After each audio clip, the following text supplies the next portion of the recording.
All right, ladies and gentlemen, welcome back to the channel. Tonight we're going to be talking about the Chicago Bears. Now, this is a team that went 3-14 last season, but don't let the statistics fool you, okay? The Chicago Bears were close in a lot of those losses. They were easily a couple of plays away from winning at least 5 football games, but nonetheless, the Chicago Bears ended the season 3-14. However, it was the first year of a full-scale rebuild, and we saw Justin Fields, and just the eye test alone has Bears fans ecstatic about not only this upcoming season, but the Chicago Bears' future for many, many, many years to come. So, rebuild, okay? I'm not saying the Chicago Bears are going to be a 13-win team this upcoming year, but I think they're going to turn a lot of heads. Now, I want to say really quickly, I am from Illinois. I'm from Chicago. I went to college in Chicago. I'm from the Chicago suburbs, but I'm a diehard Green Bay Packers fan, all right? I'm a diehard Green Bay Packers fan. This is an unbiased video. I'm terrified about the future of the Chicago Bears. I'm terrified of the future for Justin Fields. Now, for the city, the great city of Chicago, I can't be more happier. I can't be more excited because Justin Fields is a superstar and he's one of the best quarterbacks in the National Football League. And I think he's going to cement that into the NFL and the media this upcoming season. Now, the Bears, because this is a rebuild and you're entering year 2 of the rebuild, coming off of a season where you were the worst defense in the NFL with almost every single statistic, 27.2 points per game. They traded away guys like Robert Quinn, Khalil Mack, Roquan Smith, a lot of the Bear legends from the late 2010s were dished off. So could I see Justin Fields being an MVP candidate this upcoming season? Yes. In fact, I would think he probably will be. However, I don't know if the defense is deep enough right now to win, 9, 10, 11 games that would actually win you an MVP. I think a good comparison is always Joe Burrow.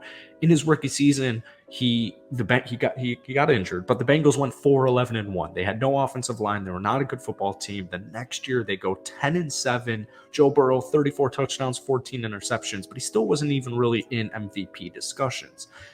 2 to 3 years from now, Justin Fields is 100% an MVP candidate. And the future of the Bears is pretty much reliant on his future. We're going to talk about it in today's video. But before we do, if you guys enjoy it, be sure to hit that like button, hit that sub button for daily NFL content. I post NFL videos every single day, and I want to start posting more Bears videos. So if we get this video to 100 likes, that would mean the world to me. This is actually only my second ever Chicago Bear video. So I appreciate all the love from you guys. Now, the Bears had a lot of money and they had a lot of draft picks heading into the offseason. They did a great job in the draft. They did a great job in free agency. We take a look at guys like Darnell Wright, Nate Davis, fixing the right side of your offensive line. Some intriguing picks in the 2nd and 3rd rounds. Guys like Stevenson, Dexter, Pickens on the defensive side of things. Rashawn Johnson, underrated running back out of Texas. Tyler Scott, one of the fastest wide receivers in the draft. Wouldn't be surprised if Tyler Scott was wide receiver 3 by the end of the season. But the point still stands. The Bears have a direction. They have a plan, and they're sticking to it. And this was kind of the year where, with all this draft capital, with all this money, they kind of are filling out the roster with just talent. All right, they're just filling it out with talent and depth, which is something that, especially by the end of the season last year, they just didn't. They were, sending off previous regime players, and this is second year of new regime players. So you're going to see improvements, but I think the draft is somewhere really where the Chicago Bears improved, and I think you're going to see it pay off dividends in the years to come, but especially this upcoming season with a lot of these guys like Darnell Wright. We take a look at free agency. Nate Davis from Tennessee, pretty much the solution to the right side of the offensive line. Justin Fields' statistics last year were so impressive when you consider the fact that, yes, maybe his time getting the ball off was a little bit long, but the reason is because he's running for his life. The Bears offensive line last year was a complete and utter nightmare. Now, with that being said, there were still some bright spots, like Southern Utah college I used to go to before I went to Loyola. Braxton Jones at left tackle, just intriguing offensive line pieces. But I loved the first round selection of Darnell Wright out of Tennessee, and I loved the free agent acquisition of Nate Davis. We also saw them mainly focus free agent money on the defensive side of things, getting guys that fit their scheme, not only in free agency, but also in the draft. But you saw with guys like TJ Edwards and Tremaine Edmonds, these are two huge moves at the linebacker position. TJ Edwards had over 150 tackles last season. Tremaine Edmonds, in his very brief NFL career, who's already emerging as one of the best star young linebackers in the National Football League, has never had a season under 100 tackles. And especially with the Roquan Smith trade, the linebacker position was something of need. So now you have Jack Sanborn as like your third linebacker. Well, I'm feeling pretty good about that linebacker unit next year. I would view TJ Edwards as extremely underrated, and I would view Tremaine Edmonds as extremely underrated as well. So you picked up two great linebackers. They're cheaper. They're younger than Roquan Smith, and combined, it's like the same salary. So great move by Ryan Poles there on the defensive side. You also saw some nice depth pieces, guys like Andrew Billings to come in and fill out that nose tackle role for this Bears defense. So once again, I think best case scenario, the Bears defense next season is like middle of the pack. And if you have a truly breakout third year Justin Fields, where he's, almost breaking rushing yards for quarterbacks like he did this past season, and he's throwing for over 200 yards per game, we're seeing the touchdowns, we're seeing limited interceptions, limited turnovers.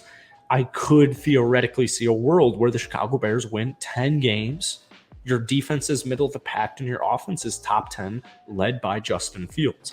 Obviously, the big move was trading away the number one draft pick and picking up in return, or one of the pieces you picked up in return, let alone from the Panthers next year's draft pick, which is going to be probably at worst top 15, and that's being generous. It's probably going to be top 10, was DJ Moore. DJ Moore is a very talented wide receiver in the National Football League.